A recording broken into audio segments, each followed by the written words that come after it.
Brazilian ফুটবলে রেলিগেশনের সংখ্যা থেকে নাটকীয়ভাবে ফিরে এলো নেইমারের সান্তোস।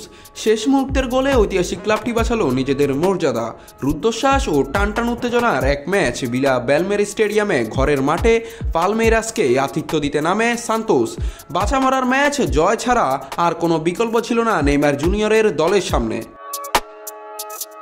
ম্যাচের শুরুতে অবশ্য এগিয়ে ছিল পালমেইরাস, তবে ধীরে ধীরে ম্যাচের নিয়ন্ত্রণ নেয় সান্তোস। পুরো ম্যাচে 17টি শট নেয় তারা, যার মাত্র 3টি ছিল টার্গেটে।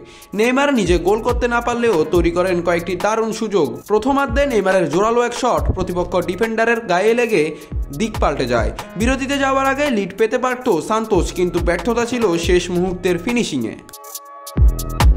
এরপর দ্বিতীয়ার্ধে মরিয়া হয়ে উঠে দুই দলই। আক্রমণ পাল্টা আক্রমণে ম্যাচে আসে নাটকীয়তা।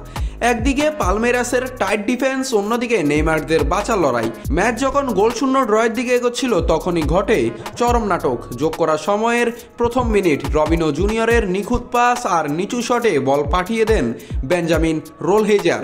সান্তোস পান তাদের অমূল্য গোল, রেলিগেশন এড়ানোর গোল।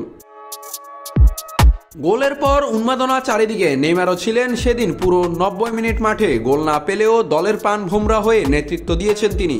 এই জয়ে 20 দলের লিগে 16তম স্থানে উঠে রেলিগেশন জোনের বাইরে এসেছে সান্তোস। 33 ম্যাচে 9 জয় 9 ড্র, মোট 36 পয়েন্ট। তাদের ঠিক নিচে ভিটোরিয়া, মাত্র 1 পয়েন্ট পিছিয়ে।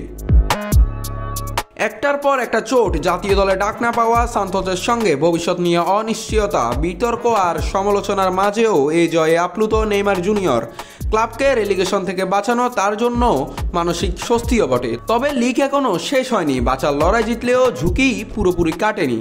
সামনে আরও এক ম্যাচ, আরও এক পরীক্ষা। ব্রাজিলিয়ান লিগে সান্তোস কি শেষ পর্যন্ত টিকে থাকতে পারবে, তার উত্তর মিলবে মাঠেই।